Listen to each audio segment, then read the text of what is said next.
So the trade deadline is right around the corner, and as you can see, we're already getting some offers, and teams are actually willing to give me quite a few first-round picks. And there was a couple for Barton, there's one for Brandon Ingram here, one for Gallinari. I don't know if I'll do any of those, and I'm definitely not doing this move for Yusuf Nurkic. He's not going anywhere.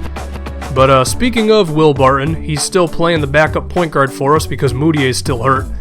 But I'm beginning to get the idea that if we're going to move Will Barton, because he's a valuable player, it's just he's not playing well for us, it's probably going to be for a small forward because, as we know, Brandon Ingram, our rookie, has just not shot the ball well at all. But not only that, the whole small forward position has been really weak with Justin Anderson too. The only guy we've had is Gallo the God, who's a scoring machine for us. And we'll revisit that conversation in a minute here, but in our game without Emmanuel Mudiay, the scoring was really hard to come by.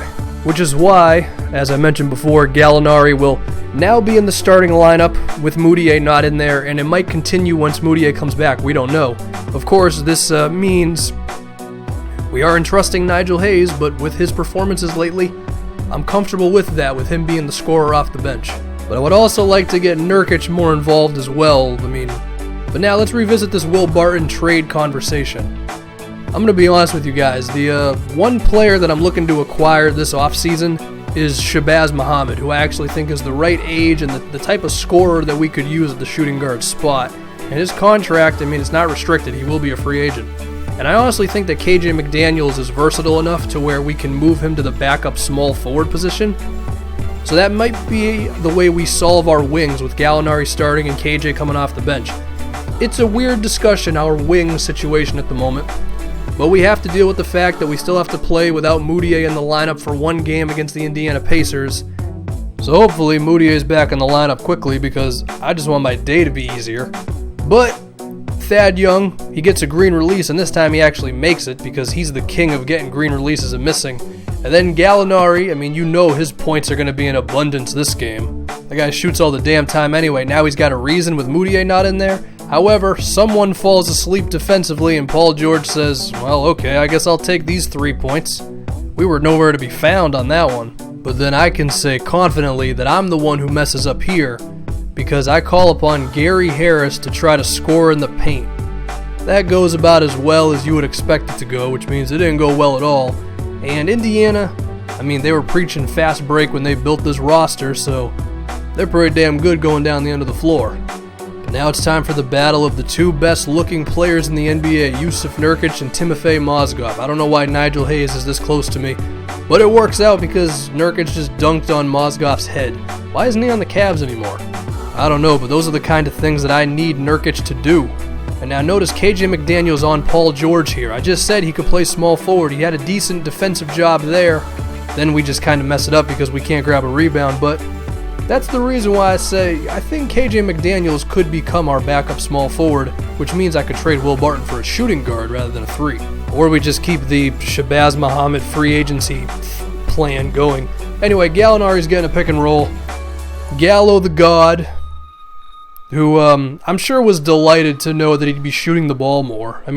He's a borderline ball hog for us anyway, so he's got the ultimate green light. But his post-up game has still been a little inconsistent. He ended up on, Rodney Stuckey there? I feel like he should be able to exploit that matchup more often, but wasn't able to do it on that one. Luckily for us, Paul George missed that three-pointer. Because, let's be honest, we didn't play no damn defense on that one. But then, did you see? Gallo the God, that green light. It's on another level with him right now. And so, 8-point lead. And I'm starting to realize it might be better to just have Gallinari in the starting lineup once Mudiay comes back, but goddamn Paul George. I guess he was mad for missing that three-pointer. And also you can see there, of course, that our defense was not pretty, which has been an ongoing issue. But Yusuf Nurkic, I'm going to need you to be something on offense for me. Very good. That mid-range jumper is really developing into kind of a guarantee for him, to be honest. But what the hell is this? I just give him praise and then he misses a bunny with a dude falling down in front of him? Well, Indiana's not going away, guys. And what happened against Utah without Mudiay was at a certain point we just kind of forgot how to play basketball. And that's what I was afraid of in this game. And Monte Ellis just decided to hit a three-pointer in my face. I thought I was playing okay defense with KJ, but apparently not. Now this right here with Nigel Hayes, yeah, this is ugly. That's pretty bad. I thought 2K was going to gift me with a layup. They didn't do that at all. And then Paul George got to hit some crazy falling down side hook shot thing to give them the lead. And now I'm thinking, oh crap, here we go. I can't call no damn pick and roll for Moutier. But it's okay. Paul George hasn't gone God mode just yet. So we probably still have a chance in this one. I really wish that Joffrey stayed at the 3-point line, but Barton's open. Oh God. This is the reason you're not in the game that much, Barton. You're just lucky that our point guard's hurt, and oh goodness. Is this where it happens? Are we going to win one game without Emmanuel in the starting lineup? I don't know, but I need Gallinari to help me find out. Oof, once again. Gallinari's great, man. He's goofy as hell looking, but even then I still love him, okay? So now it's a 1-point game. Where do you think Indiana's going to go? They're going to the ballerina of Rodney Stuckey, which somehow works for them. He lost the ball, then he got the ball back. I probably shouldn't have gone for that steal with KJ. But, as we saw earlier, the Yusuf Nurkic mid-range jumper, you just can't leave him open. I mean, that's basically a long two, and he just drops it in. Like, that's really becoming a consistent shot for us, and it's good to know because at certain times we struggle on offense, with or without our star player. So you think they're going to give the ball to Paul George this time? Nope, Monte Ellis in his hands, and we just never got on Monte. Huh. Well, not only that, but what the hell inbound play is this? I tried to get creative with somebody, and it just became a big mess of everybody in the same spot. And then I try to run a pick and roll with Gallinari. He's not that kind of player. That was really ugly. But, to kind of put the icing on top of it for this game without Moutier, Mozgov is just wide open. Oh boy. Moutier, where are you? We need you, man. We really need you. Because we're having a tough time without you. We played well in the first half. We were up by 8 points going into halftime.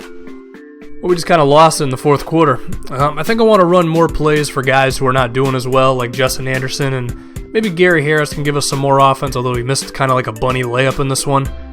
Whatever we can do, you know? Try to get more of our guys involved and